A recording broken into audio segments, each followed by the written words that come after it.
On the 5th of July 2018, Lucy Letby was questioned for the second time by Cheshire Police. Lucy had been arrested 2 days earlier from her home in Chester.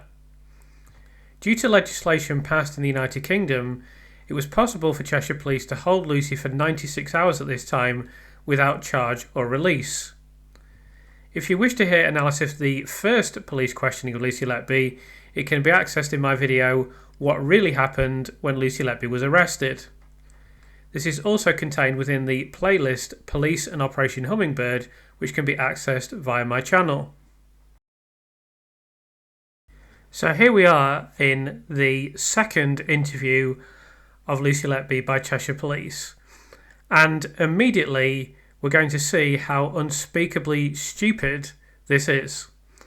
The police asked this question: okay, in terms of the investigation, and obviously this is your opportunity, is there anything that you feel us in the investigation need to look at concerning the amount of deaths and collapses over a short period of time? So it's clear here that the police are expecting Lucy to give some sort of explanation for what has occurred on the unit. Bearing in mind, she doesn't, I believe, even know what the allegations are at this point, except that she's been arrested in association with them. I don't think she can possibly know everything that the police suspect to be the case and that was ultimately put in the indictment. That's one thing. Secondly, obviously she's not medically qualified to the same extent as a doctor, although nurses do have a lot of medical knowledge. So asking her to give a full explanation for every infant on the unit is completely unrealistic and unreasonable. And then thirdly, no one can do that anyway. No one person can understand this entire case. And let alone without having the medical notes in front of them, just sitting in a police interview under massive pressure, obviously. This is a ridiculous expectation that the police have of her that, right, it's either Lucy or Lucy's going to give us some explanation for what's happened. And then that will explain the whole thing away and then we'll release her and that'll be it. I mean, this is such crude thinking, it can reasonably be described as idiotic. And then, not only do we have the ridiculous spectacle of the police expecting Lucy Letby to diagnose and understand and then disseminate all of the issues on the unit single-handedly, but this was then put into the court case. So in the critical closing speech of Prosecutor Nick Johnson, he says, well, Lucy Letby hasn't been able to give any explanation for what happened on the unit. In fact, she did actually make some fair points that we'll move on to in a second. But to ask her to single-handedly explain everything that occurred is ludicrous. It's utterly ridiculous. Yet, not only is this a central feature of the police interview that we're about to go through, but it was a central issue of the prosecution. It was passed straight from the police, straight to the prosecution, straight into the courtroom. And I should say that the judge either was too ignorant to understand this or simply didn't care enough to interrupt or object at any point. And he obviously deemed that it's perfectly legitimate for Nick Johnson to sit there and say, okay, Lucy, we want you to explain why all of these infants collapsed. Oh, you can't do that, so we'll hold that against you. Just in order for Lucy to do this, she would have needed to know about maternal hypertension, antiphospholipid syndrome, systemic lupus erythematosus, gestational cholestasis, issues related to resuscitation, various ventilation issues, various incidents related to IV lines, various issues related to treatment and the dissemination of medicine, acute knowledge of respiratory distress, research on venous air embolism, thromboembolism, vascular malperfusion, polycythemia, pseudomonas, sepsis, stenotrophomonas multifilia, enterovirus, various other forms of infection, metabolic acidosis, and disseminated intravascular coagulation. Now, you may think that's a lot of stuff, but that just relates to child A and child D. I'm not going to sit here and read all the issues that you should need to know about for all the infants, because it would last for at least 10 minutes. And then in addition to that, she'd need to know about the multiple failings on the unit and all of the errors in treatment and all of the errors in care. And then even on top of that, look at the top 2 points on this list. Medical histories were incomplete, and as we're going to discuss in an interview next week, there was a complete failure to consider the obstetric history. So Lucy would need to know and understand the entire obstetric history of these infants, and there's no evidence that anyone on this unit ever did that. and of course their medical histories are incomplete. And there's countless fundamental things here, but some of these things she couldn't possibly know about. She either wasn't there or it's beyond her knowledge level. It's absolutely preposterous. And then that's not even the end of it, because there's more general findings on top of that she would need to know about. And what I'd finally mention is that she did actually reference and cite some of these things. Some of the things that she said in court are demonstrably correct. That's one of the ironic things about it. When she was asked to give information and when she was asked questions, she actually gave some very good answers, and she demonstrated the depth of her knowledge and the depth of her competence as a professional. The problem is that you can't expect one person of any level of qualification, let alone one nurse, to be able to understand all of the problems, all of the issues, all of the illnesses and various conditions that were present in these infants, and then perfectly communicate this to the police and then in court. It's absolutely preposterous, utterly preposterous. And how this was allowed to happen, and how there's no judge intervention, and how people that wish to defend the prosecution and also those that wish to defend the judicial system can possibly think that this is legitimate, I have absolutely no idea. So with that being said, let's start to work our way through the police interview. So we get this initial question. Okay, in terms of the investigation, and obviously this is your opportunity, is there anything that you feel us in the investigation need to look at considering the amount of deaths and collapses over a short period of time? Well, I'd like to make a suggestion. I wasn't present for this interview, unfortunately, but perhaps what you could do is get in some competent medical professionals. That's something you could do. So Lucy says, I think the staffing may be needs. I'm not saying that staffing has caused it, but I think staffing levels were quite poor at times with an inadequate skill mix sometimes. Okay, the police say. And I think a lot of people like myself were doing a lot of additional shifts and overtime and having shifts change around at short notice. I think a lot of people were feeling the strain physically and emotionally. I don't think a lot of support was offered to the team throughout this event with the deaths and things. There's also some issue with the unit just in terms of it's very small. We don't always have the equipment that we need. We have to go and get it from other units or a push for space. And trying to look after sick babies is not always ideal in not always ideal environments. And I personally just found during this time that there wasn't always a very clear and supportive sort of management structure, medical support, particularly towards nursing staff. That's a personal opinion. So what Lucy has said here is entirely reasonable. Now, I don't think anyone would reasonably say that is the cause of all the problems on this unit, but it is a legitimate and valid contributing factor. So the police, in their wisdom, respond to that. How were staffing levels different during that period than they were a month before baby A collapsed and died and a month after baby Q collapsed, for example? Lucy says, I don't recall specifically, but often sort of from May, June onwards, we're short of staff due to people taking more holidays. Right. And I remember at that time we had a lot of new starters that had just started on the unit, so we were quite bottom heavy in terms of having more inexperienced staff that needed support on the unit. And I think we also had a couple of members of staff that were on long-term sick during these times as well. So what they're asking of Lucy here is completely unreasonable. So they're saying, how were staffing levels different? So you're asking her to account for a very complex and nuanced clinical picture without any documents, without, this happened 2 years ago. She's been arrested. She's been held in custody for 2 days.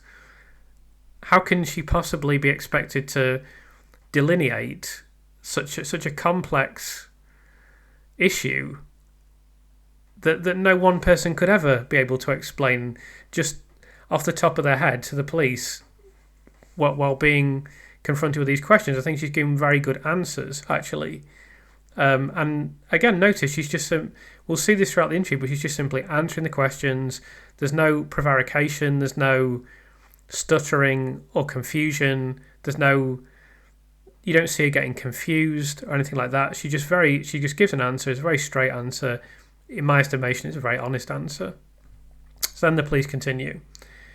Okay, so do you think any of these deaths and collapses occurred due to poor care? Impossible, literally impossible for her to answer this question.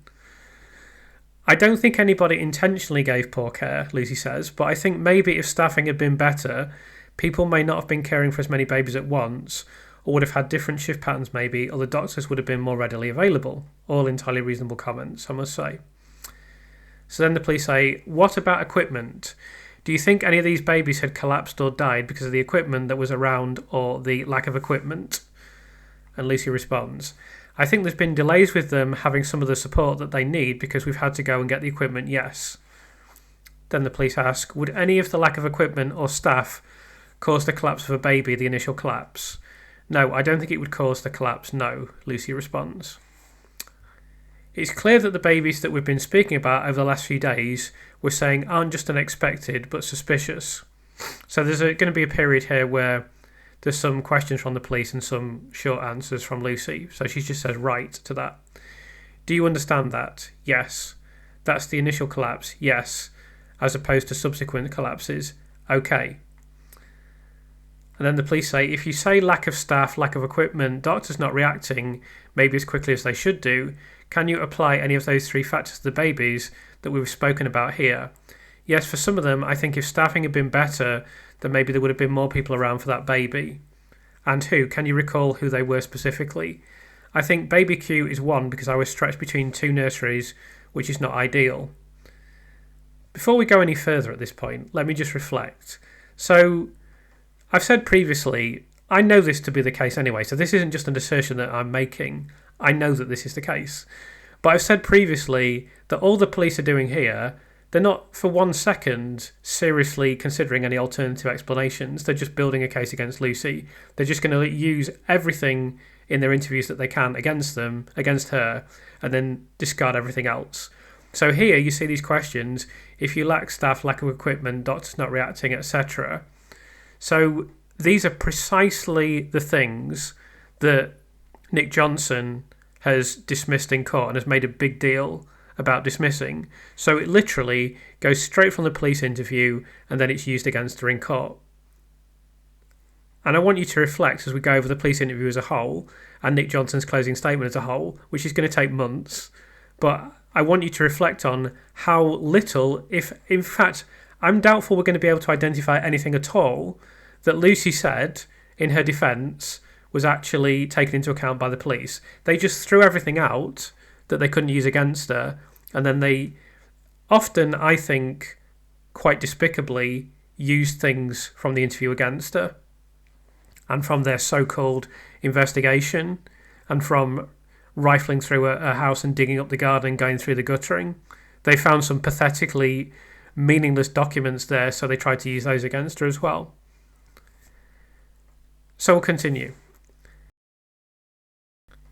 So Lucy mentions child Q and being stretched between two nurseries, and they go on to say, I think you alluded to that in the interview for him, yeah. So it's possible that they have conducted an interview in relation to child Q on the 4th of July. I don't think we have access to that interview, so we'll never know what was said. Of course, there's no transparency in anything that happens in Britain. We know that by now. So, although this is I've described this as the second police interview, but it could in fact, of course, be the third because we don't have access to the second one. So I probably should make that clear. So in response to this, Lucy says, I recall the day that I had baby G and she was down in nursery 4 and I had a number of other babies at that time as well. The day with baby M, the nursery was very busy in nursery 1 and he was not in a correct space. Either he was just parked in the corner, which wasn't ideal. I don't remember. And then I just remember we had a lot of junior staff that we were supporting during that time as well. So the police say, okay. And then we see an incredibly rare intervention from Lucy Letby's solicitor, who mentions that when you gave the interview with regard to baby P, I think you described that as quite chaotic when they were actually trying to resuscitate. Yes. Then the officer says, I understand that. There are certainly factors that could affect every walk of life, aren't they? But what we are saying is that we are treating the baby's collapses and death as suspicious. You understand that, don't you? Yes. Okay, in general terms, the investigation is looking into a number of deaths between 2015 and 2016 and other babies who have collapsed and survived. So direct question is, between these dates and that amount of babies, have you done anything to intentionally harm those babies? Lucy says no. When did you first become aware that there was an unnaturally high rate of mortality on the unit? So this is the only piece of the police interview, the video that's been released. We're about to see that part now. So we now know that this was, I guess it would be timestamped, but this was possibly Lucy's second interview, possibly Lucy's third interview, very early on, and they've released 1 minute from that into the public domain via video. In my view, the whole police interview should be recorded, and I should be able to go over the whole thing, and I should be able to pick it apart, which is not difficult, of course. But they don't do that, and we don't do that in this country. We think the police should be able to just keep everything they do under wraps. But then I don't know what the right word is. Let's say vigorously, to be generous. They very vigorously defend their prosecutions, and they very vigorously put out public relations that are in their favour, and yet they won't answer questions from anyone. Even if very high-ranking people ask them questions, they just say, "Oh, we don't have to answer this because there's an ongoing investigation." They don't answer the media. There's this issue with Peter Hitchens where he wrote a critical article of Cheshire Police. Then they contacted the Mail on Sunday and said, well, now you should say something positive about us. I mean, this is not good conduct, to say the least. And I think the fact that we've only seen 1 minute we've seen 60 minutes of their promotional film where they, to be fair, we got a lot of useful information from the Operation Hummingbird promotional film.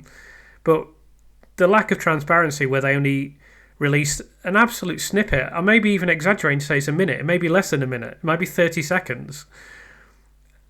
I feel the whole interview should be available. We should know exactly what they said to Lucy, and we should know exactly what Lucy said in response.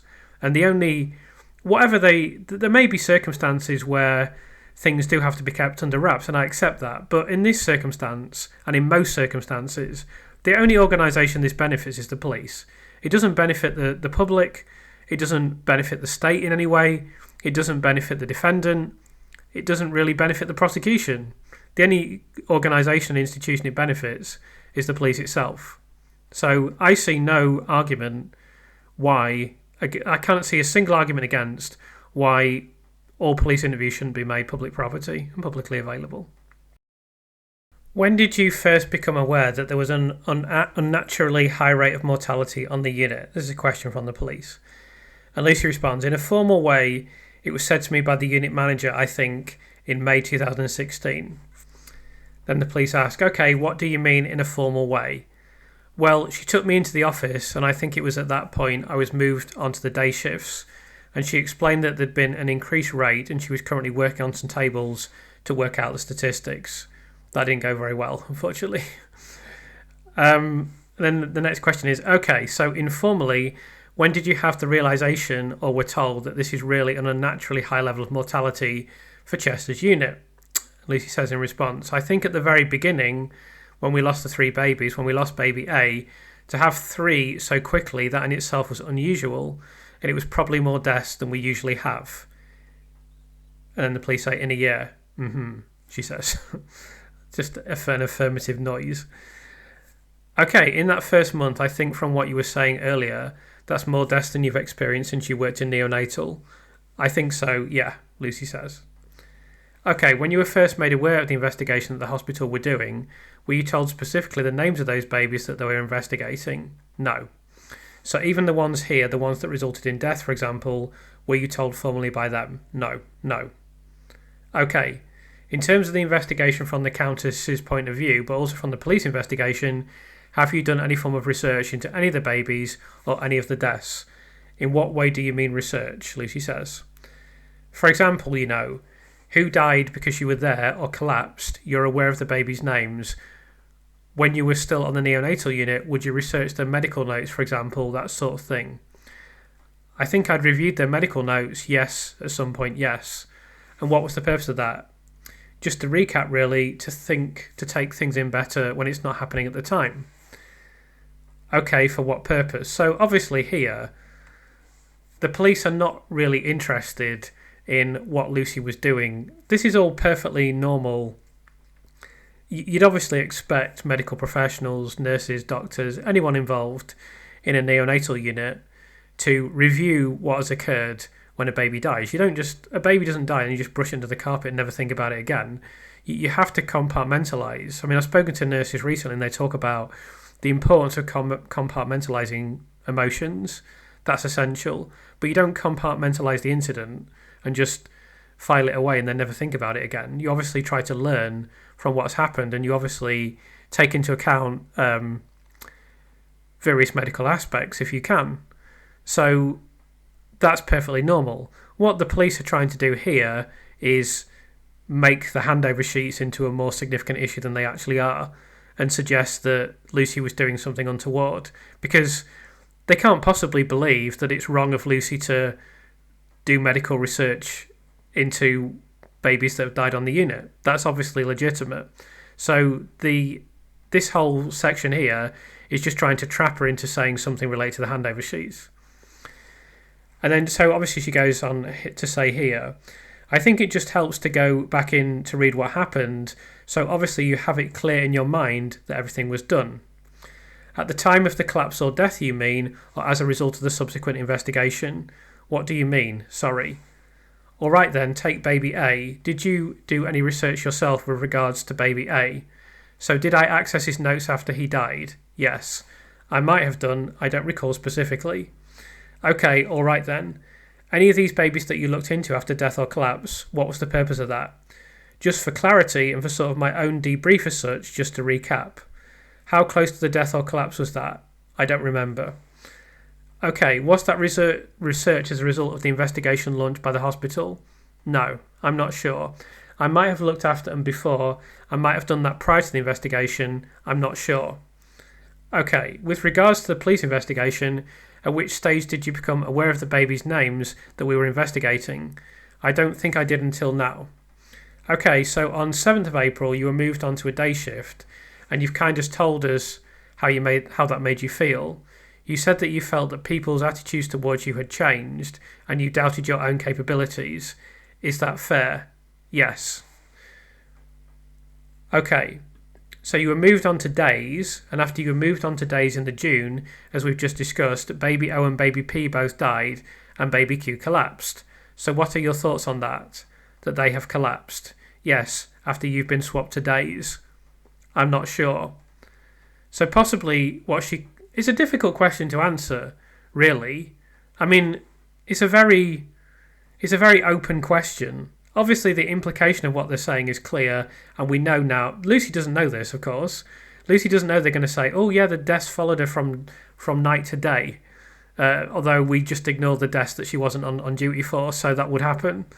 So I think she probably could have said a bit more than I'm not sure here. She probably could have said, I don't understand the question, could you elaborate, please, for example. She could have said something to defend herself as well, but I think I would have said, I don't really understand the question. What's your point exactly, or what? I don't understand what you're grasping at exactly. I think to say I'm not sure. This is something that was used against her ultimately. So I don't think if she put up a defence, they necessarily wouldn't have used it against her. But I think you need to get the police to clarify it. And this is something Lucy didn't do enough of in the interview, but that's obviously understandable. She's absolutely traumatised. She's been in a police cell for 2 days. She knows that she's innocent, obviously. This is an incredibly pressurised situation. It's not surprising that she doesn't do things absolutely perfectly. I think overall she gave a very good account of herself. And it's clear that this is the interview of a person that is being honest and trying to give constructive answers. But one thing she could have done is ask the police questions. Just say, I don't understand. Why are you asking me this question? I don't understand the question. And try to get something out of the police. That's what I would have done. This is a rare occasion in the interviews in which the police do actually elaborate on what they're saying. But there are other instances where they're trying to get at something. We now understand what they're trying to get at, and Lucy is none the wiser. And so she sees something as completely innocuous, whereas the police have decided it's really important, and she never understands why it's important. So for her, it's just passed by as an innocuous question that means nothing. But the police have thought, oh my God, that's really suspicious, or we're going to use that in the investigation, we're going to use that in the prosecution of her, which they did. So I think, obviously, she thought, if I sit here and answer the questions honestly, everything will be fine. And obviously it didn't work out that way. But what she should have done a bit more was be questioning of the police and say, can you give a clarification for this? Why are you asking me this question? I don't understand the question, etc. And just get the police to elaborate. There's certain things they won't reveal, but get them to reveal as much as they can. So she says here, okay, so a lot of the collapse, this is the police asking a question. Okay, so a lot of the collapses and deaths prior to you getting moved on to days have been during the night time on a night shift. Yes. Okay, after you get moved on to days, there are 2 deaths and a collapse within 3 days of each other. Yes. Okay, do you have any comment to make about that? I can't explain that, no. So again, what she probably should have said here was, this is nothing to do with me. As I said, I didn't do anything malignant. I haven't engaged in any malfeasance. I haven't done anything to deliberately harm these infants. So this is just a coincidence, which of course we know a lot of the evidence in the court case is, but it's pretty easy for me to sit here and say that, of course. This is a very difficult situation for her. Do you have anything in your possession which relates to any of the allegations for which you've been arrested? What do you mean, sorry? So I think you will know what we're going to go on to again here. Paperwork, medical records, anything? No, not that I know of, no. Okay, have you ever taken anything relating to the babies that we've discussed home? No, I don't know if I might have sometimes taken handover sheets accidentally home with me. Okay, not medical notes, no. No, not just sticking to medical notes, anything relating to, I don't know specifically to them, I think sometimes I've brought handover sheets home, yes. Why? What's the purpose of that? Just inadvertently, they've just been left in my pocket. So this passes by, they're going to discuss this quite a lot more in the future, but you see how quickly this passes by for Lucy. This is an item of no significance. She's been completely honest about it. She's given an explanation, which I'm actually thinking of doing a project where I get as many nurses as possible to comment on the fact that they've taken handover sheets home and see how many I can get. I mean, I've seen dozens and dozens comment in my comment section. I've interviewed numerous nurses that have said the same thing. I've seen comments online from other nurses that have said the same thing. So this is a complete non-issue, and yet it's been made into a massive thing in the court case, and it is still cited repeatedly. But actually, people have stopped doing it now because I've humiliated the people that say this. So no one says it anymore. Now I challenge you to say it in the comment section again to this video. So people have stopped saying it now, except people that aren't aware of what I've said previously. But I haven't had any comments recently because I've already humiliated the people that cite the handover sheets. So they can't say that anymore. But if you want to say something in the comment section about the handover sheets, please do. I'd love to hear your comments. Obviously, we know this is an utter non-issue. It's nothing to do with the indictment. It's nothing to do with the infants. It's not of any importance to Lucy. We know these handover sheets are kept in carrier bags, in bin bags. They're not treasured in any way. She's not using them anyway. She's not even 100% certain they're in her house. And that they're obviously of no significance. But the police have fastened onto this. And the reason I believe that the police have fastened onto this is they need to justify their own existence. So they can't do anything to do with the medical investigation. They can't even understand the medical investigation. That's crystal clear. So they've got to do something just so they can say, oh, we did Operation Hummingbird and we worked so hard and we did this and that and the other and it was really stressful for us and we got really upset like they do in the promotional film.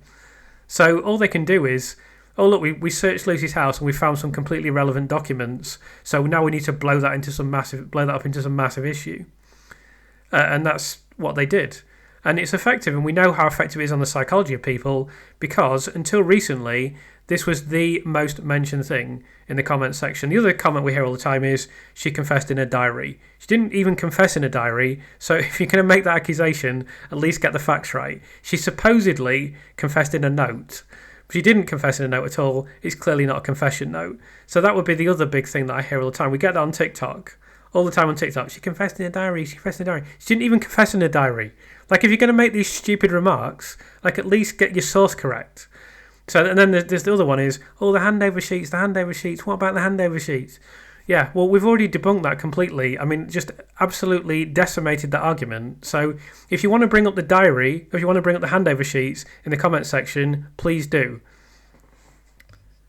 So anyway, the police interview continues. Okay, and I think we asked you sort of a little bit throughout whether you would take any mementos from the babies yourself, and I think you said no. Is that right? No. So this is what I mean. So they actually asked her these questions like, have you taken any mementos? Have you taken anything that's important home? Do these things? How could you believe? How could you believe these documents meant anything to her? They're stuffed in a carrier bag. They're in a bin bag in the garage. How could you possibly believe that these were mementos from the deaths of the babies and that there's some sort of trophies? It's utter bullshit. But we see the police put this in the investigation. Then it was fed through to prosecution. And you see the emotional effect.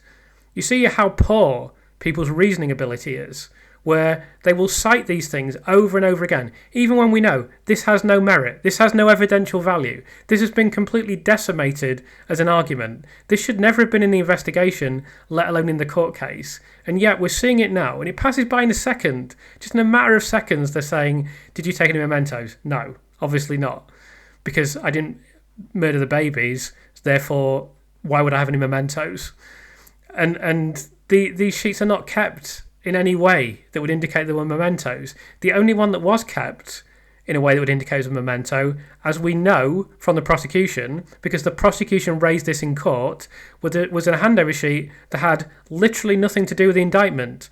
At the time, Lucy wasn't even working the Council of Chester. So it's incredible that this has been made into such a massive issue, and yet just passed by in 30 seconds to a minute in the police interview with Lucy just going, what you on about? Oh yeah, I might have taken some handover sheets home. Sorry, they're in a carrier bag. She probably didn't even know that. Like, she doesn't even really know if she's taken them home or not. And they're nothing to do with the case. We know you could perhaps understand it. You could perhaps understand it if these sheets perfectly or even strongly correlated with the case. But the complete opposite is the case. They don't correlate with the case. The vast majority of sheets are nothing to do with the case.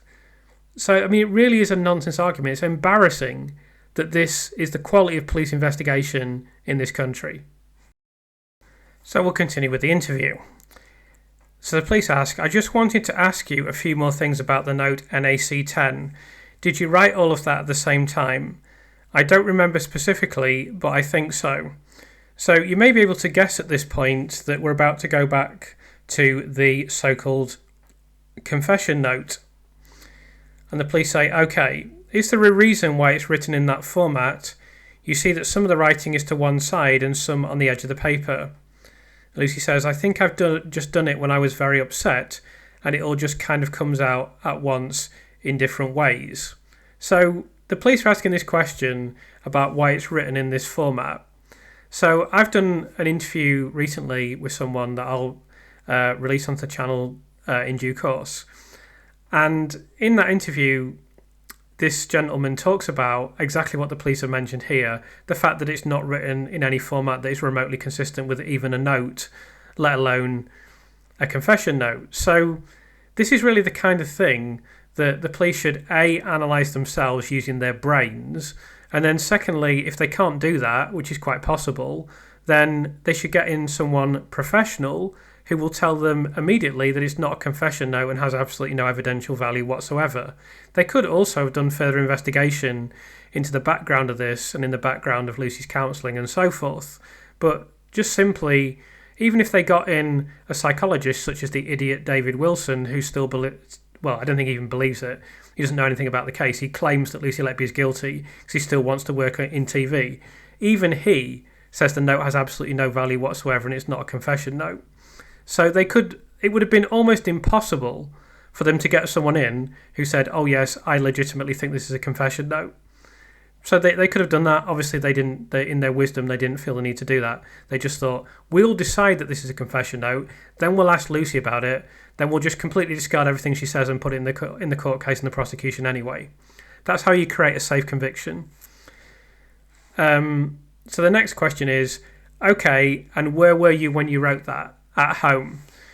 What was going through your mind at that time? I just felt like I'd let everybody down, that I'd let myself down, that people were changing their opinion of me, that I thought I'd lost my job, and I was isolated from my friends. Now, unless I'm very much mistaken, we've already been over this in a previous interview, but let's continue anyway. And just confirm when you think roughly the time, month, year. I know it was after when I'm not sure of the exact time, but it was sometime after I'd been removed in July 2016. You particularly got the word hate there. I'm right in saying that's the word hate, yes, which is circled with a big black circle, hate, in bold letters. What's the significance of that? That I hate myself for having let everybody down and for not being good enough. And just confirm to me why you think you're not good enough when you wrote that down. Because I'd just been removed from the job I loved. I was told that there might be issues with my practice. I wasn't allowed to speak to people. I was having to do a job I didn't really enjoy with people that I didn't know. So let's just reflect on this for a second. So the police have already asked Lucy about this 2 days ago. Now they're asking her the same questions again. So essentially they must have had a bit of a conflab and decided, right, Lucy's explained this note. We don't agree with her explanations, so we'll just ask her the same questions all over again and see if she says something different.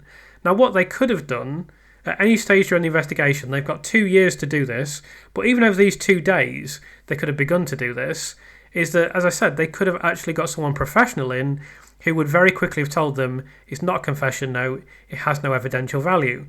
Fortunately for the police, it seems that whether or not something actually has evidential value is not a barrier to putting in a court case in this country. It's not a problem for the Crown Prosecution Service, it's not a problem for the judiciary, it's not a problem for prosecuting barristers, and it's not a problem for the criminal justice system as a whole.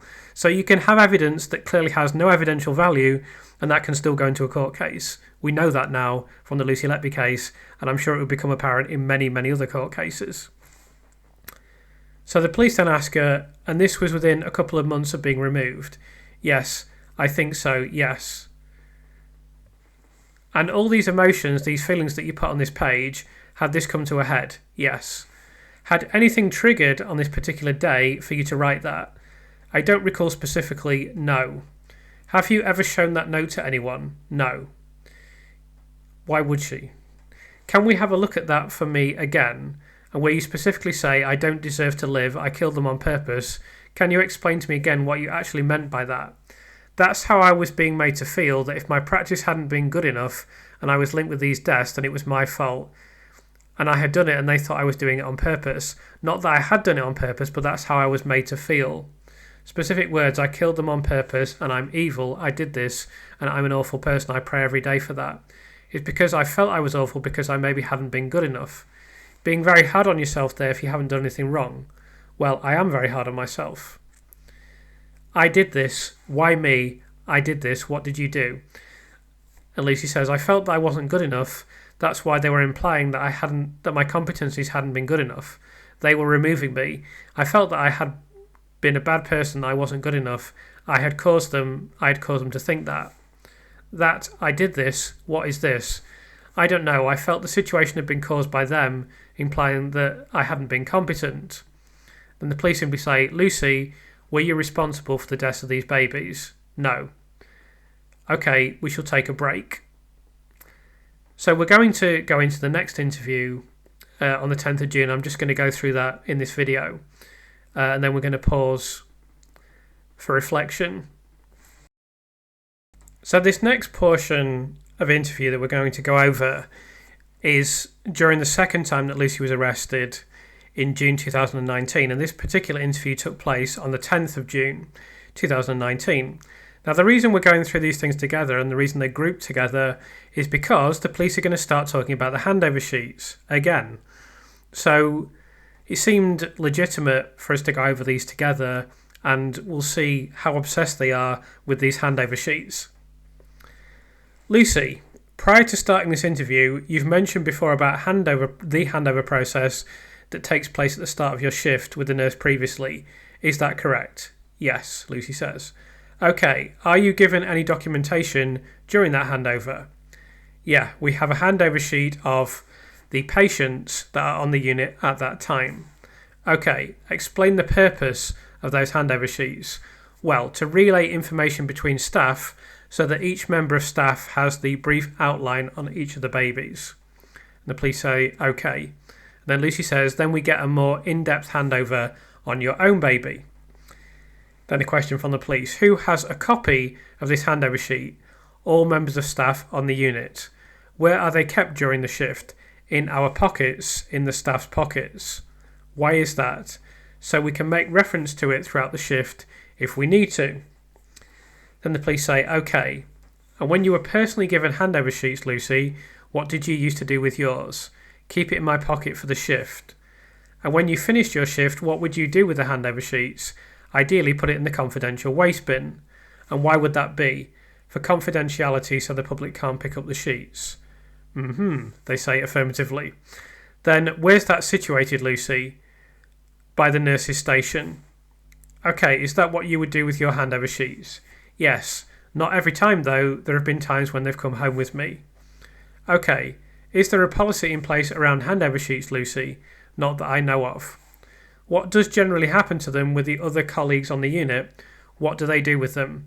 They put them in the confidential waste. Is that at the end of the shift? Yeah. Okay, so there's no filing system for them at all. No, they're just discarded at the end of the day by that member of staff. Okay, when you were previously arrested, Lucy, you were aware that your home address was searched and a large quantity of these handover sheets were found at your home address. Can you explain that? They're just sheets that have inadvertently come home with me in my pocket. I've not emptied my pockets before coming home. As you will know from the first police interview, if you've seen that, this has already been discussed at length during that interview, and Lucy has already given all of these explanations previously. Okay, the police say, can you explain why you kept these at your home address? No, there's no specific reason. They just came home with me and I didn't do anything with them. So probably what she should have said at this point, again, is I didn't keep them, I just didn't discard them because I recognised that they were somewhat confidential, and I just put them in a place for safekeeping so that they couldn't be found by anyone else, and I knew it was inappropriate to throw them in the bin. But I didn't arrange to take them back to confidential waste.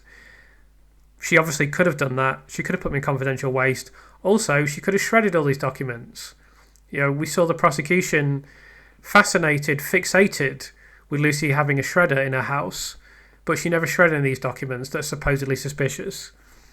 You know, if she was genuinely guilty, if she genuinely had murdered babies, and if she'd genuinely taken handover sheets home as trophies, and she had a shredder in the house, and they believe she should have known that she had a shredder in her house, she could have shredded all these documents, and this whole...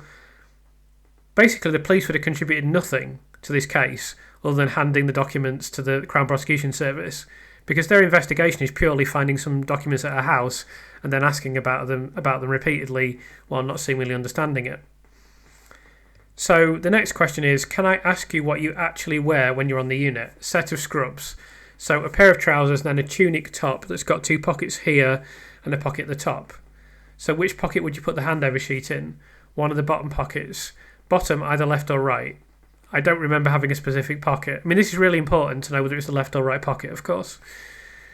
Okay, the police say. And tell me at what point when you get home did you realise that you were still in possession of these handover sheets? When I've got home and I've taken my uniform off. So talk me through then. When you've taken off your uniform, you found these handover sheets. What did you do with them? I just put them all in one area. Which area was that? The police asked. They were all together in a folder in the spare room. Okay, explain to me why you put them all together in a folder. Because I didn't know how to dispose of them, so I didn't dispose of them. And then the police say, you didn't know how to dispose of them? No. Whose permission did you have, Lucy, to remove these handover sheets from the hospital? And then she said no one's, but again she should have said here, I didn't have permission as such, but it was an accident, and I didn't remove them, as you're saying, I took them home accidentally. Of course, she's already said this, but I guess it's important to give the best answer possible to every single question. They're going to put it in the case anyway. They don't pay the slightest bit of attention to anything that she says. She's already been over this once. They didn't pay any attention to that. So I guess another thing she could have said was lots of nurses take over home handover sheets by accident. It's possible that she doesn't know this. I mean, other nurses that I've spoken to, other nurses that I've heard from are aware of this. So perhaps she could have been aware. I don't know. But if she was aware, then she should have said, look, this isn't unusual. But obviously she didn't do that. It's a horrible situation. Who else knows that you've got them at your home address? No one. Have you ever shown them to anyone? No. Whilst they've been in the folder at home, what have you used them for? I haven't. How often have you looked at these handover sheets, Lucy? Hardly ever. Did those sheets that are in your folder that you've kept at your home address, Lucy, relate to the babies which you were the designated nurse for? Yes, they're all babies that are on the unit at that point, whether you look after them or not, so yes. Okay, have you ever previously taken any of these handover sheets home and disposed of them? No, I don't think so, because I haven't got a shredder, and that's how I would have to get rid of them. So there we go. So now you know the origin of the shredder. This was something Lucy said. You see, like the police investigation. It's just, they've already decided we're just going to nail Lucy. They decided this almost immediately. They decided this well before they arrested her. So what they say in their so-called documentary, that's not a documentary, as I've said numerous times, is a promotional film. They claim that when they were speaking with Lucy, that Lucy knows more about the case than anyone else, so it was really important for us to speak to her, but you didn't pay attention to anything that she said. It's not like you took into account any of her explanations and then refined your opinion. Not at all. We know you're still asking her about the handover sheets a year later. She's already answered all these questions once. Now you're asking the questions all over again. Why are you doing that? It's just simply to try and trap her and to try and build a case against her. And so they've taken this one answer about Lucy not having a shredder and then say, oh, that's funny because we found a shredder in your house. So instead of thinking what a logical person would think, what an intelligent person would think, may I suggest what a person acting in good faith would think, which is, well, she could have shredded all these documents. All these documents that were blowing out of proportion, that clearly have nothing to do with the case, that are of no significance, she could have shredded all those documents. So if they were significant, then they wouldn't even exist. But no, what the police took from this was, oh, she actually did have a shredder, even though she thinks that she didn't, so we'll use that against her in court. And that wasn't just something that passed by in a second, that was something that the prosecution laboured the point of for quite a considerable period of time. That was made to suggest, oh, Lucy Letby's a liar. Just never mind the fact she's gone through 24 hours of police interviews, not a day of police interviews. I mean, if you add up all the police interviews together, it adds up to 24 hours. It's 23 hours, 48 minutes, I believe.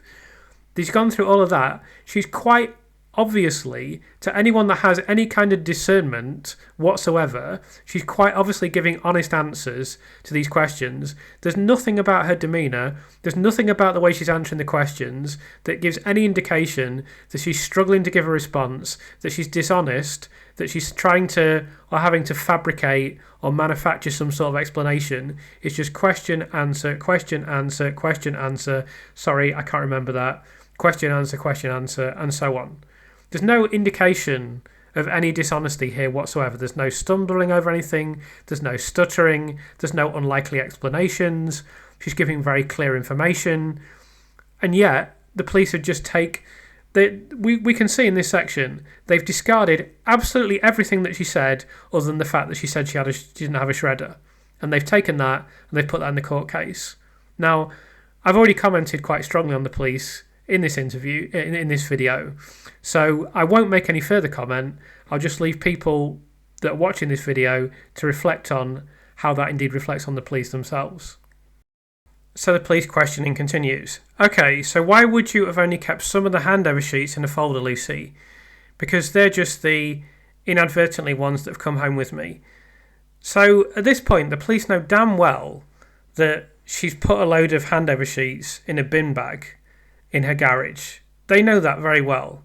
So the idea that they've allowed this to be put in the prosecution case as her keeping trophies and her keeping significant documents when they're in a bin bag in a garage is extraordinary. And instead of recognising that this is consistent with her explanation, as any reasonable person, or indeed anyone that even has two brain cells to rub together would recognise that, instead of recognising this obvious reality, what they're trying to suggest is, oh, she kept things in different places, so some of these sheets must mean something to her, or there's some sort of pathetic insinuation here. When we know most of these handover sheets, the vast majority of them, are nothing to do with the court case. They're nothing to do with the indictment infants. And there are several infants that were included in the indictment for which there were no handover sheets in her house. So the next question is, have you retained in any way any other documentation from the hospital of any description? No, I have some printed out policies. So at this point, I presume they're now fascinated by the paper towel. So there's a specific video on this regarding the paper towel allegations that I would really encourage people to watch if they haven't seen it already. Then there's a comment from the police, okay, but I don't know if that's not allowed. Question, have you retained any other confidential documentation at home? No, Lucy says. Have you retained any other documents from any other hospitals that you've previously worked at?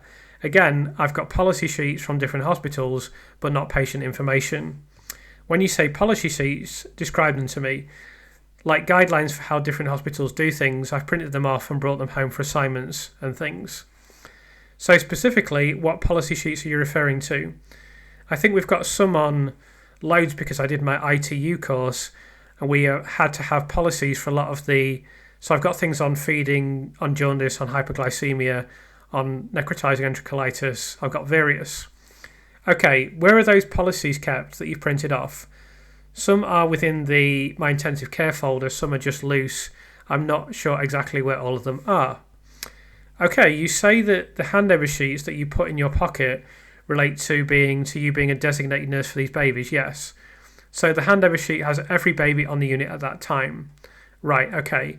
And it's not just the baby you're looking after, it's every baby. So you think the police might have confirmed this? Now, obviously, we know this isn't a legitimate investigation to what happened. They're just trying to glean anything they possibly can to frame Lucy at this point. Maybe frame isn't quite the right word. Point the finger at Lucy, because they didn't frame her as such. But they're just trying to find any single argument, such as the fact she's mentioned a shredder, so that they can put it in the court case. So they should know, they probably do know, that there's numerous babies on these handover sheets and Lucy's not responsible for all of them. So why they're asking this question, presumably they're just trying to trap her into saying something that's inaccurate. It's not a legitimate question because anyone, again, with 2 brain cells should know that this is just not a legitimate line of questioning. So they are, as you'll see, they're obsessed with the paper towel, as we see from the next question. Would you have a cause to take some out of the waste, Lucy? Out of the clinical waste, no. So this is referring to the paper towel, that there was the extraordinary suggestion in the court case that Lucy fished the paper towel out of the confidential waste, although this is just completely fabricated. There's absolutely no evidence for this whatsoever. Okay, so just to confirm, Lucy, when I've asked you why you've decided to keep the handover sheets, you've confirmed that you weren't aware, didn't know how to dispose of them, therefore you kept them in a folder. Yes, at the time I've got home, realised they're there, and I've just not done anything about it. So what she should have clarified here, she should have clarified that obviously she knows how to dispose of them, she could just throw them in the bin, but she doesn't want to do that because it would be irresponsible. So she didn't know how to dispose of several handover sheets that would potentially fill a confidential waste bin. I mean, I've never discussed this previously, but I've taken documents home from my jobs. I mean, thank God I haven't got a job anymore. I hated all of my jobs. Unlike Lucy, I wasn't in any way proud of anything that I've done, and I have no good memories about them whatsoever, and I don't feel remotely nostalgic about them in any way. However, thinking about it, I have taken documents home. Obviously, I didn't take anything home deliberately because I didn't give my job any thought until the next day when my alarm went off and I thought, oh shit, I've got to get up. I definitely didn't take them home because I'd murdered anyone. I just took them home because they're in my pocket. It was literally exactly the same thing as Lucy. We used to not have handover sheets, but we used to have kind of a schedule of all the people that we were dealing with on a certain day. Some of that information could be deemed confidential, and technically we were supposed to put them in confidential waste, I suppose. It's not as sensitive. Well, I suppose it was as sensitive. I mean, they're not babies, so it's not as emotive. I suppose in a way it was as sensitive. Whether there was as much identifying information as there was on Lucy's documents, I don't know. I can't really say. I can't remember, and I tried to forget that period of my life, frankly.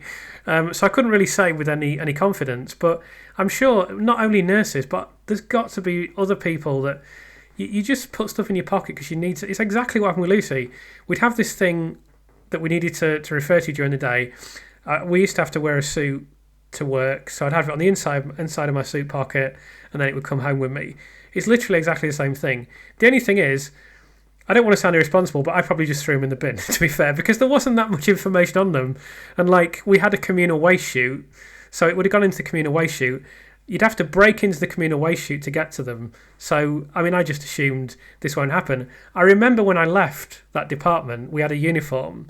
It was like it was issued to us by the department. And I think there were various other things that we maybe had. And they wanted me to come back into the office to hand those in. And I'm like, that's just not going to happen. They're going in the bin. They're like, oh, but someone... And I was like, listen, someone is not going to break into the confidential waste chute, go through all the rubbish, like find my uniform, pull it out the waste unit, and then try and pretend that they're me and break it and come into the one of the offices as a member of staff. On no level is that going to happen. Not that you would allow them into the office anyway. But firstly, they don't know the uniform is there. Secondly, I mean, come on, these are the kind of things that happen in your life, aren't they? I mean, employees can be so ridiculous. So I just said, look, I'm not bringing it back in. I've quit. You're never going to see me again. It's going down the rubbish chute. If you want to take me to court, you can. Surprisingly, I never heard from them again. But I didn't realise that I'd be recounting this story later in a parallel scenario with Lucy Letby, where, she obviously didn't want to throw away documents because they are more sensitive, which you can understand. And she probably should have conveyed this. It's obvious anyway, but she maybe should have explained this a little bit more clearly to the police, because they don't make any inference from what she says, ever. They just use her words against her. So she has to be very, very careful what she's saying. Now, most of her answers are very, very good, but if there's one slightly sloppy answer, they will use that against her, as we know. So now they're moving on to the very important aspect of Lucy's text messages. Moving on, Lucy, I'd like to talk about your mobile phone and telecoms. Would you have used it at work? Yes. Okay, is that permitted? Is there any issue about allowing you to use it at work? We're advised not to use it like near to the patients, but on breaks and out of the clinical area. Where would you keep it whilst you're at work? Either in my pocket or in my bag. Lucy Letby could not recall the exact device she would have had in 2015 and 2016, but it would have been an Android with access to social media, and she was asked, quote, okay, does anyone else have access to your phone? Do you give it out to anyone or lend it to anyone? Not particularly, no. Okay, so you obviously use your phone at work during work time. If you've got a bad day or issues going on at work, who would you sort of use your phone to contact? Who'd be your first port of call? A friend. Any particular close friend? Nurse E. Okay, are there any other close friends that you would contact, or your family? I've got a couple of different close friends over the years that I would probably have contacted, yeah.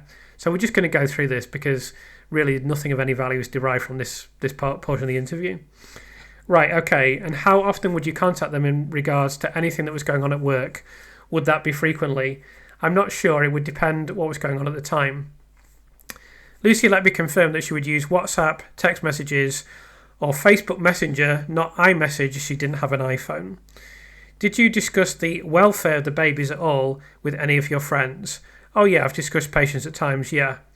Okay, what sort of things have you discussed? I'm not sure exact details now. I've communicated with friends when babies have been unwell or if they've passed away. Right. So would that be sort of straight away or within the same sort of shift a few hours later? I'm not sure. I can't. So, we discussed the first time you were brought here and arrested, the babies that you're involved in the care of. So would you have contacted friends following those? Yes. And how often would that communication go on for generally? About the baby specifically? Yeah. I'm not sure. Would there be a purpose for you doing that, contacting friends? Yeah, they're my support network. So did that make you feel better when you communicated with them? Yeah, and it was somebody in the same profession that could, rather than speaking to a family member who didn't understand the unit and things, it is helpful to speak to a colleague. Did you discuss theories about what was going on? I'm not sure, possibly. Or individual patients? I don't know, possibly. What about family members? Did you communicate with them at all?